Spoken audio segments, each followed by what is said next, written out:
আমি তোমাদেরই লোক, অতি সাধারণ, অতি সামান্য এবং মধ্যবিত্ত।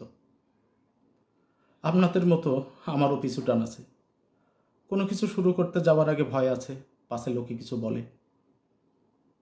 ব্যক্তি জীবনে আমরা বিফল, সামাজিক যোগাযোগ মাধ্যম, ফেসবুক, ইউটিউব সবখানেই আমরা বিফল। আমরা শুরুর আগে ভাবি এটা রুচিহীন, এটা আমার সাথে যায় না, আমাকে দিয়ে এটা হবে না।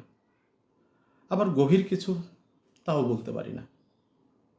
কিন্তু আশেপাশে তাকান, যোগ্যতাহীন, দক্ষতাহীন, আধা শিক্ষিত, অর্ধশিক্ষিত, ভুল উচ্চারণে, রুচিহীন কন্টেন্টে ভাইরাল হয়ে যাচ্ছে। দুনিয়া জোড়া তাদের নাম, কারি কারি টাকা তারা ইনকাম করছে। আমাদেরও সুপ্ত বাসনা, আমরাও টাকা ইনকাম করি, কিন্তু সেটা প্রকাশ করতেই পারি না, শুরু তো দূরের কথা। এই ভয়, এই রুচি আমাদের বেঁধে ফেলেছে। এখান থেকে বের হতে হবে।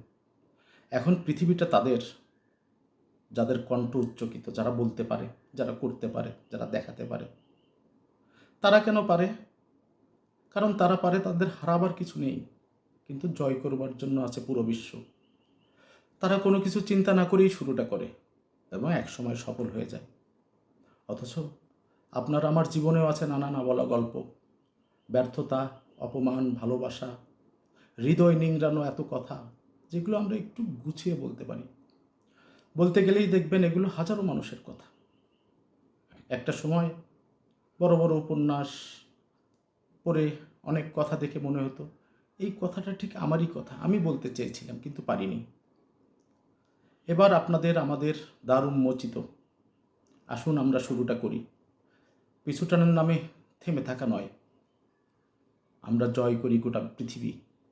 আমাদের সামনে হাতছানি দিয়ে ডাকছে, শুধু আমাদের ভিতরের খোলসটা, বাইরের মুখোশটা যদি একবার ভাঙতে পারি, আমরাও পারবো সফল হতে। আসুন শুরুটা করি। ধন্যবাদ সবাই।